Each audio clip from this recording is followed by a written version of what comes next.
tersangka, pelaku belum ditetapkan sebagai tersangka. Bagaimana seharusnya penanganan kasus ini? Kita akan bahas bersama dengan sejumlah narasumber. Saya akan perkenalkan untuk Anda.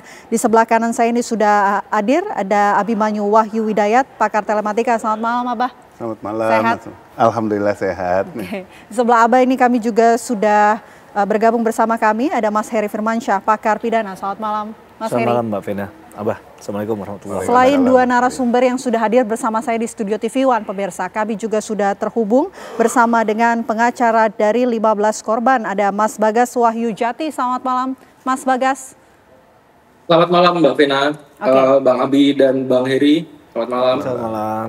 Kita terlebih dahulu ke Mas Bagas. Mas Bagas, sejauh ini Mas Bagas ini kan masih menjadi pengacara untuk 15 korban, Mas. Atau mungkinkah ada penambahan korban-korban lain yang juga ditangani oleh Mas Bagas? Mungkin, Mbak. Kita masih tetap buka ruang ya buat para korban. Kalau kita bakal terus membuka hotline itu sebanyak-banyaknya, tentunya secara gratis. Oke, korban-korban ini semuanya adalah siswi SMA Negeri 11 atau juga ada alumni dan juga guru? Korban ada siswi aktif SMA 11, ada juga alumni, ada juga guru, ada juga siswi dari SMA lain di Kota Semarang. Oke, sejauh ini berdasarkan keterangan dari korban, klien dari Anda, Mas Bagas, apa sebetulnya modus dari pelaku ini dengan memposting video deepfake tersebut? Kalau berdasarkan keterangan korban, ada beberapa korban yang langsung ketemu sama pelaku. Pelaku ini hanya ngomong bahwa iseng. Tapi kenapa kalau iseng itu banyak sekali konten-kontennya? Ya kita masih belum tahu pasti motifnya. Oke, tapi mengenai foto dari klien-klien Anda ataupun korban lain, itu didapatkan dari pelaku ini dari mana?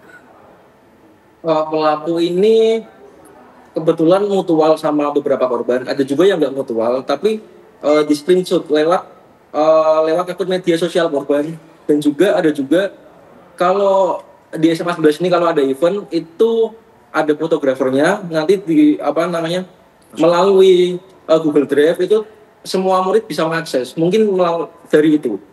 Oke, jadi sejauh ini dugaan dari pengacara ataupun tim kuasa hukum ada penggunaan secara di luar izin begitu dari G Drive tersebut. Saya mau langsung ke Abah kalau begitu. Abah, kalau melihat dari sisi teknologi, seberapa mudah kemudian seseorang bisa menghasilkan video dari AI seperti deepfake tersebut, seberapa mudah, apa saja yang dibutuhkan, Abah?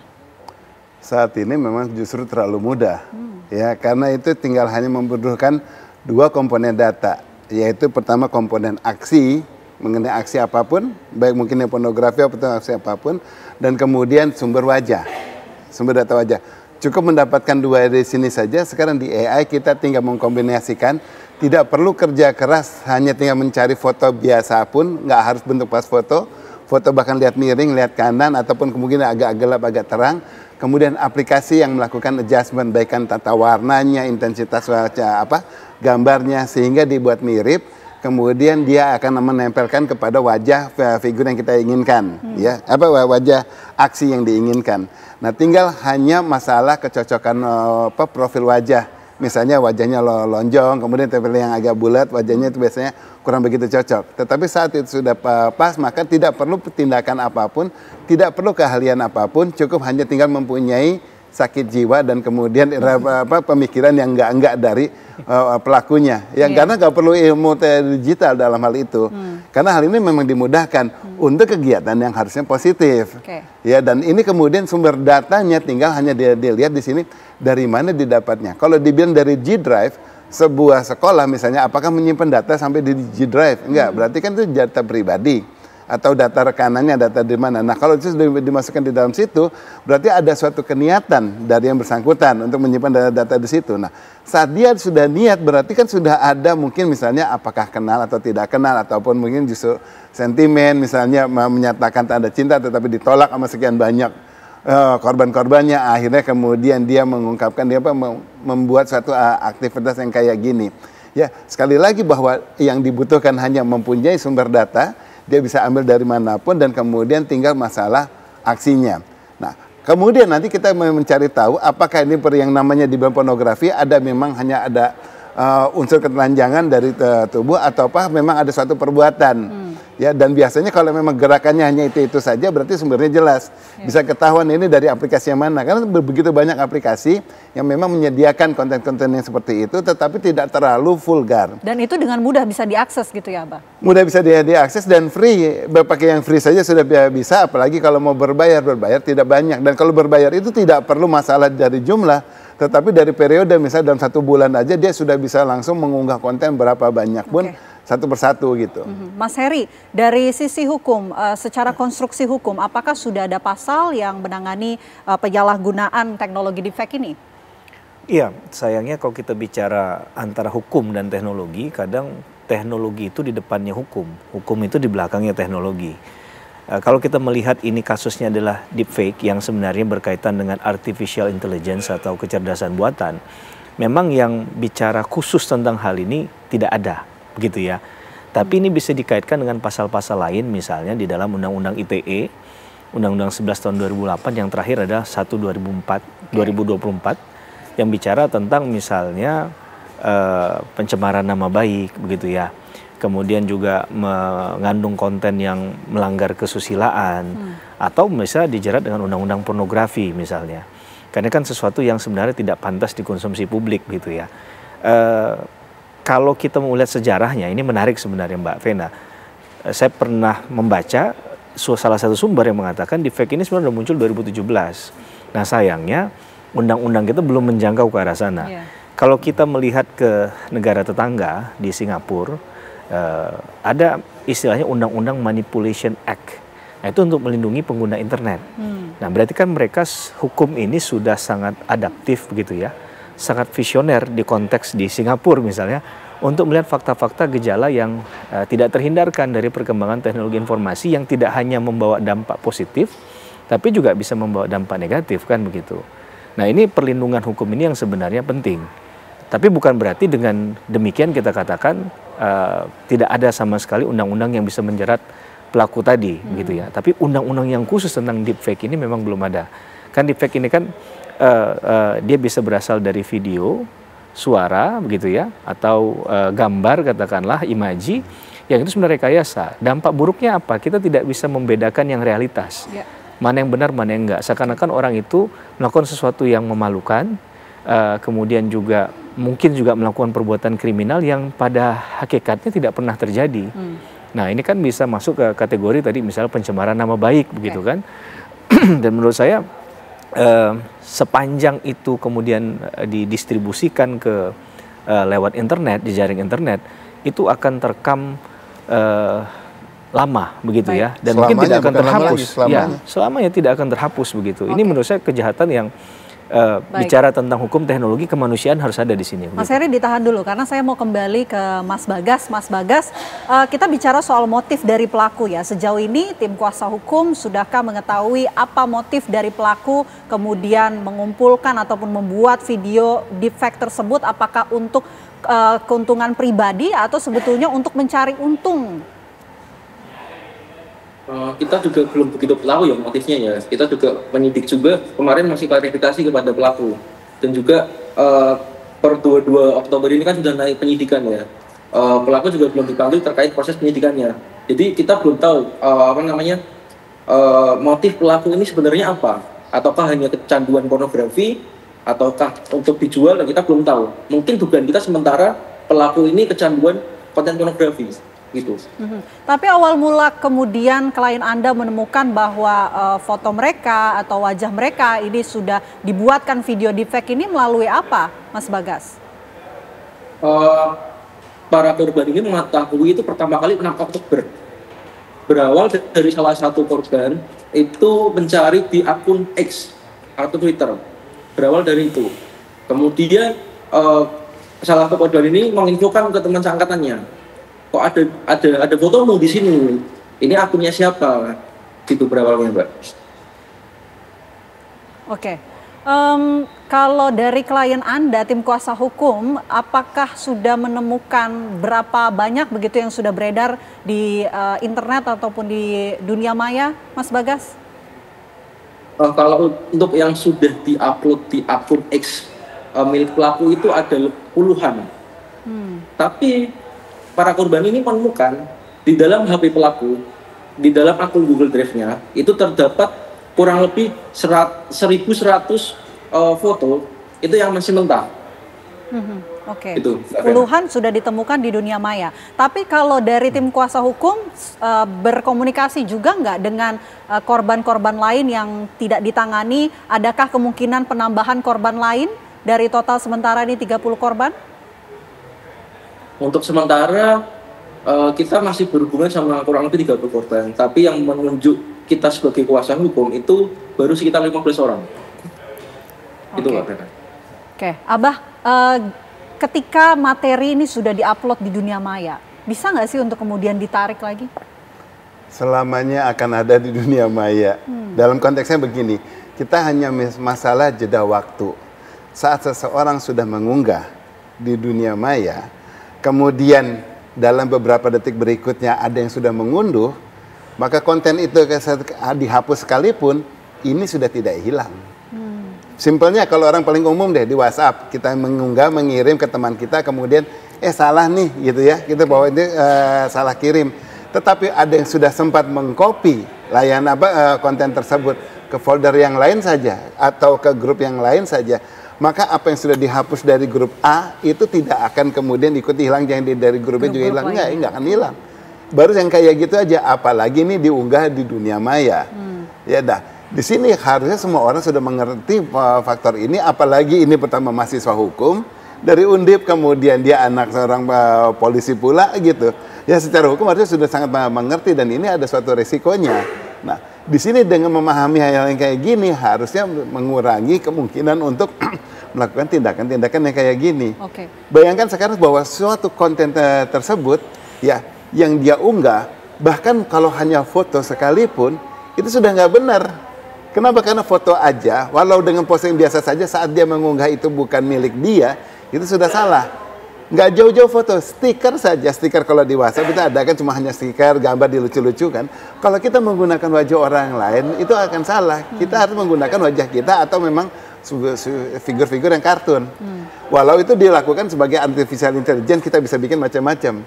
Saya contohnya, saya membuat stiker, kalau biasa orang lucu-lucu macam-macam, saya pakai wajah saya sendiri, dan ada 130-an stiker, hanya wajah sendiri, nggak mau menggunakan wajah ada yang lain, agar nggak salah. Tetapi apabila ini justru pada konten yang seperti ini jelas salah. Kenapa? Penyalahgunaan artificial intelligence, di mana itu harusnya juga memang sesuatu yang baik, dan kenapa? Dalam arti, untuk menyemangati orang dia bisa berkreasi, tapi kemudian sekarang disalahgunakan dengan cara-cara yang kayak gini. Walaupun pemerintah penetrasi ke perusahaan teknologi untuk membantu mencabut semua video tersebut dari dunia maya. Kan ini dunia sosial media, saat itu si pemerintah melakukan langsung sampai ke pemberi layanan, yang di dalam layanan tersebut kan itu sudah bisa terhapus dari Google Drive-nya sudah ada, tetapi sudah hilang. Tetapi saat ada yang sudah mengunduh, ini sudah tidak bisa hilang, dan sehingga korban-korbannya ini akan menjadi selamanya menjadi korban. Gitu. Tuntutannya sudah ada. Kalau dibilang pasal, sebenarnya pasal 35 Undang-Undang ITE 11 tahun 2008 yang bisa diberikan kepada yang bersangkutan gitu. Dijelaskan kepada yang bersangkutan, di mana hal tersebut tidak ada ditulis bahwa pasal ini, hukuman ini akan dihilangkan dengan permintaan maaf saja, kan nggak ada. Gitu. Nah, faktor risiko di sini harus diketahui sehingga bahwa hal yang tidak bisa ditarik kembali di dunia maya dan selamanya menjadi suatu coreng bagi si korban, itu sangat benar-benar lebih parah dari fitnah, ini udah jelas gitu. Mas Heri, ini kan sudah naik ya dari tahap penyelidikan ke tahap penyidikan, tapi sampai saat ini belum juga ada tersangka yang ditetapkan oleh pihak kepolisian. Potensi hukumnya seperti apa? Iya, tentu publik semakin gemas ya, karena ini kan sebenarnya sudah membuat publik gerah juga. Kalau kemudian konten-konten semacam ini semacam ada permaafan, saya tidak yakin dan percaya kasus ini hanya berhenti di sini. Bisa sangat mungkin ada potensi pelaku-pelaku lain yang tentu tidak kita harapkan, karena kita ingin ya semua menghargai lah ya kehormatan seorang manusia begitu kan. Semua orang punya nama baik dan tidak ingin tercoreng tadi. Dan ketika itu sudah dimasukkan ke dalam internet itu kan jadi abadi dia. Kita belum punya tatanan hukum yang bicara misalnya di luar negeri, kalau nggak salah ya, right to be forgotten misalnya, sesuatu yang harus sudah dilupakan. Karena ketika ini di masa depan dibaca atau dilihat oleh keluarganya dia, anaknya atau cucunya, ini kan jadi masalah besar juga kan. Ini jadi fitnah yang tadi kata Abah katakan, fitnah yang luar biasa untuk merendahkan martabat seseorang. Sehingga kalau polisi serius melihat itu sebagai konteks mengangkat kasus ini untuk memberikan efek jerah, saya rasa inilah saatnya, begitu kan, agar kemudian ini pun jadi momentum untuk pemerintah, dalam hal ini misalnya instansi yang terkait yaitu Komdiji misalnya, memberikan perhatian, ada roadmap terhadap kasus-kasus semacam ini agar tidak terulang kembali di kemudian hari. Tapi ketika misalnya penyidikan ini tidak kunjung selesai ya prosesnya, maka ini kemudian akan jadi tanda tanya besar bagi publik, mengapa kemudian penyidik itu terhalang untuk segera memproses kasus yang sebenarnya menurut publik ya sangat mudah sekali begitu, pembuktiannya nggak perlu rumit-rumit, tidak perlu menggunakan scientific crime investigation dan lain sebagainya begitu, karena korbannya ada, bahkan lebih dari satu, bukti konten itu ada dan mungkin sudah diakui juga oleh yang bersangkutan karena membuat pernyataan kalau tidak salah, jadi sudah lengkap secara alat bukti lengkap, ya? Begitu. Oke. Mas Bagas, pelaku ini kan sudah meminta maaf. Apa kemudian langkah hukum yang akan diambil oleh tim kuasa hukum korban?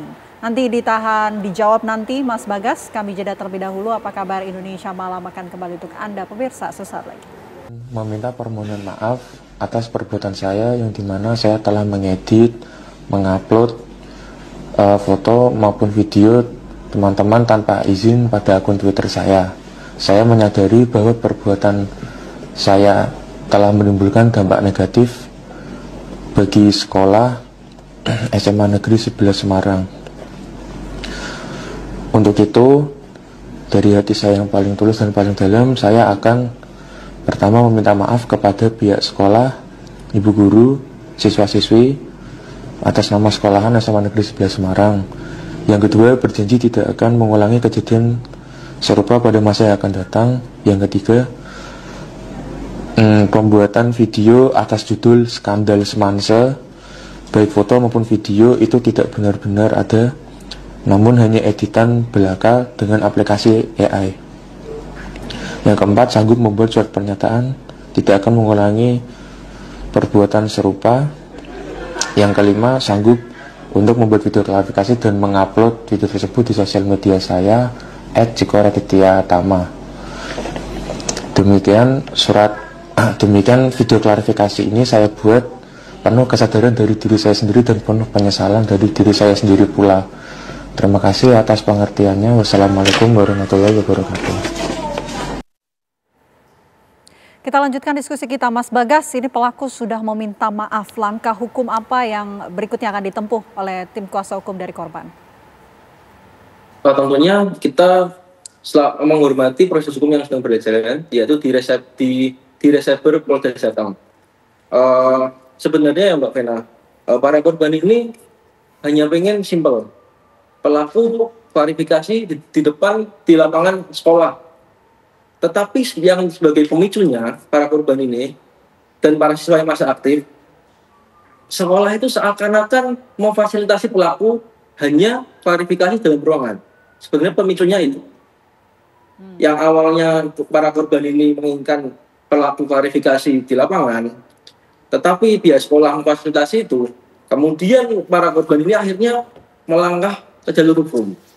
Gitu Mbak Vena. Oke, tapi kalau dari korban, sudahkah kemudian membuat laporan hukum? Gini, kita emang awalnya ingin membuat laporan hukum, tapi kita berkoordinasi dengan Diresabel Polda Jateng, dan Diresabel Polda Jateng itu sejak 15 Oktober 2025 sudah ada platform cyber. Nah, sejak itulah kita berkoordinasi dengan penyidik Diresabel Polda Jateng. Oke. Akankah dalam waktu dekat ini akan kemudian mengumpulkan korban-korban lain untuk mendiskusikan langkah berikutnya yang akan dilakukan, Mas Bagas? Iya, kita masih membuka ruang bagi para korban yang belum speak up untuk terus menghubungi kita. Kita nanti juga ada headline-nya juga Mbak Vena, langsung ke nomor saya aja. Kalau korban ini nggak usah takut, identitasnya kita samarkan, kita lindungi kerahasiaannya. Oke. Mas Heri, kasus seperti ini sebetulnya delik aduan atau bukan? Iya, itu menarik ya, bahwa konteks ini kalau dikaitkan dengan pornografi, tidak ada kaitannya dengan harus korban yang melaporkan. Apalagi ini sudah diunggah dan banyak orang yang mengetahuinya kan, siapapun sebenarnya bisa aja melaporkan dari legal standingnya itu. Tapi saya izin tadi juga mencatat dari pernyataan terakhir di si pelaku ya, bahwa seakan-akan dia mengatakan saya mohon maaf karena tidak izin terlebih dahulu. Kalau kita tangkap berikutnya, kalau izin berarti benarkah itu kan gitu. Sebenarnya dia ingin menuju kepada kata kalau ada konsensus atau konsen orang itu bersepakat mau, itu seakan-akan benar. Nah, ini juga harus diluruskan dalam diskusi kita malam ini. Konsen atau tidak konsen ya salah begitu, karena aturan ini kan melanggar kesusilaan tadi yang juga diatur dalam KUHP ataupun yang konteks di luar KUHP tadi. Kemudian permintaan maaf yang diajukan sebenarnya tidak menghapus perbuatan pidana yang sudah dilakukan, apalagi para korban tadi. Saya tersentuh sekali mendengar pernyataan dari kuasa hukum pihak korban yang hanya meminta sangat sederhana begitu, permintaan maaf di lapangan sekolah begitu ya. Padahal ini penderitaan yang akan luar biasa didapatkan oleh korban yang sudah terlanjur materi tubuhnya dikonsumsi orang banyak tadi, yang jelas-jelas bukan dilakukan oleh yang bersangkutan tadi kan. Kemudian juga ada perspektif menarik dalam diskusi kita malam ini adalah korban dalam kasus ini sebenarnya tidak harus fisik. Jadi penderitaan yang dia alami, kemudian juga mungkin bisa stress out nantinya ke depan, ya psikologi yang mungkin bisa depresi. Itu kan harusnya jadi kalkulasi yang menarik dalam kita melihat betapa pentingnya kasus ini harus ada tindakan hukum yang tegas dan terukur begitu ya. Saya rasa itu poinnya, Mbak Vena. Oke, Abah, kalau menarik apa yang disampaikan oleh Mas Heri bahwa tadi permintaan maaf dari pelaku ini meminta maaf karena tidak izin untuk kemudian mengedit foto-foto dari korban-korban tersebut. Tapi sebetulnya bagaimana sih kalau dari sisi pakar hukum, pakar telematika? Mau izin gak izin juga itu udah salah dalam arti di sini. Izin, seseorang udah mengizinkan, izin kan ada suatu tujuan. Ya, izin biasanya untuk diapakan. Dipinjam minta fotonya izin. Izin untuk diedit. Nah, orang agak mengira diedit untuk dipasang di suatu foto yang artistik atau seperti apa gitu. Tetapi kemudian kalau izinnya untuk menggunakan kebutuhan A, tetapi kemudian disalahgunakan untuk hal yang B, maka izin tersebut sudah gugur. Ya, apalagi ini kalau tidak menggunakan izin. Dan kemudian kalau izin pun saat orang dibilang, oh saya izin untuk dibikin foto, ternyata dibikin video, videonya animasi, juga sudah menyalahi dari izinnya. Nah, izin itu nggak bisa lisan kan, gitu. Nah, dari faktor di sini berarti kalau udah segitu banyak sampai ada yang demo, berarti kan izin ini tidak pernah ada. Ya sudah pasti tidak pernah ada. Dan kalau yang bersangkutan sudah melakukannya begitu banyak, berarti dia juga sudah melakukan pengujian, dia sudah terbiasa, gitu. Dia udah sakit, kalau dia bilang sih sakit. Tapi nggak bisa kemudian jadi pengalihan nanti dia belaga jadi kemudian sakit jiwa atau apa sehingga mengurangi tuntutan ya. Karena dari faktor di sini dia harus berupaya sedemikian mungkin menggunakan berbagai aplikasi yang sebetulnya banyak. Tadi saya bilang ada sekitar 30-an kan, saya nggak berani mengucapkan apa. Ada triknya yang namanya face swap atau digubah balik, ada yang namanya prompting. Prompting itu direkayasnya benar-benar harus bercerita. Saya mau suasana kayak gini, wajahnya kayak gini, nanti dibentuk seperti ini, mimiknya kayak gini gitu. Itu yang prompting. Nah, saat itu dilakukan berarti ada suatu niat yang udah yang nggak baik, ya kan? Nah, izin di sini untuk yang sampai sejauh apa? Harus dicabut dalam arti pertama tujuan utamanya dan kemudian efeknya. Karena secara efek ini yang akan habis, tidak akan pernah selesai saat sudah diunduh orang yang lain, seperti yang saya bilang tadi, tidak akan pernah selesai. Dan izin tersebut saat itu tidak diizinkan tapi sudah diunduh orang yang lain, masalahnya akan nyala terus. Kemudian kalau dia sudah minta maaf, apakah perbuatannya selesai? Bisa jadi dia akan menawarkan sama yang lain. Saya mampu lah bisa melakukan ini, lain kali saya nggak akan dituntut lagi. Tapi kalau mau, siapa yang kamu pengen di situ, saya akan bikinkan. Jadi jasa terselubung bisa juga kayak gini gitu loh. Harus memberikan efek jeraknya. Oke, harus memberikan efek jerak. Tapi Abah, cara membedakan gitu, mana konten yang AI, artificial intelligence termasuk deepfake, maupun konten yang asli. Ini gimana cara membedakannya? Sekarang kan sudah sulit untuk dibedakan. Oke. Saya kasih yang umum saja ya, karena ini juga bagian saya pekerjaan sehari-hari. Kan saya di Jiver Aksiana jadi Chief Artificial Intelligence Officer. Kerjaannya memang mencoba merekayasa, memang pekerjaannya. Tapi di sisi lain saya pekerjaannya digital forensik. Saya mencoba mencari tahu kalau ada umpamanya ada perbuatan-perbuatan yang benar atau tidak. Paling dasarnya adalah biasanya banyak banget kalau kita mau membedakan yang bahwa itu bukan asli, itu dari mimik wajah. Ya dari mimik wajahnya itu selalu tidak sinkron, tidak benar-benar semuanya tubuh bergerak, anggota wajah bergerak. Kemudian mata, walaupun bagaimana biasanya matanya hanya indah tetapi kosong. Beda dengan mata manusia yang walaupun tampil walau nggak indah tetapi mata itu berisi terasa. Tetapi kalau mata dari artificial intelligence itu matanya itu terkesan kosong. Dan biasanya arah mata dalam melihat sesuatu itu tidak benar-benar direktif pada suatu titik. Dan justru gambarnya biasanya justru bagus banget. Kalau AI gambarnya bagus banget. Cerah gitu ya. Iya, gambar cerah banget, intensitas warnanya bagus banget ya. Kemudian resolusinya juga sangat bagus. Dan kemudian gerakannya biasanya tidak natural, dalam arti apa yang dibicarakan dengan gerak kepalanya tidak sinkron. Dan beberapa hal lagi yang menjadi kuncian, maaf tidak bisa diceritakan karena ini kerjaannya digital forensik. Kebayang nanti di masa depan hal-hal yang kayak gini kalau ada yang tahu, wah semakin sulit gitu loh. Sulit, ya. Tapi minimal hal itu yang bisa membuat dasar bagi kita untuk mengetahui apakah itu artificial intelligence atau bukan. Oke, itu cara membedakan mana yang artificial intelligence dan juga yang asli. Baik, saya mau ke Mas Bagas. Mas Bagas, sampai saat ini apakah korban sudah mendapatkan pendampingan psikologis? Untuk sampai saat ini belum ada dari pihak sekolah maupun dari pihak kita, karena untuk sementara ini kemarin kan masih penyelidikan, baru 22 Oktober kemarin baru naik ke sidik, belum ada kalau dari sekolah. Tapi kalau kondisi psikologis dari korban klien Anda seperti apa, Mas Bagas? Pasti para korban ini traumatis yang mendalam, tidak hanya dari psikologi, juga sisi sosial juga, reputasinya juga, yang harus menghadapi stigma, tekanan sosial, bahkan ancaman dunia maya. Para korban ini juga ada beberapa korban juga yang takut untuk ketemu orang, Mbak Ben. Tapi para korban ini ketakutannya itu karena ya silakan Mas, silakan. Ketakutannya itu karena ketakutannya korban itu orang lain menganggap bahwa video atau foto itu benar. Iya. Ada salah satu beberapa korban yang ketakutan untuk ketemu sama orang lain. Apakah korban tetap melanjutkan aktivitasnya seperti bersekolah begitu, Mas?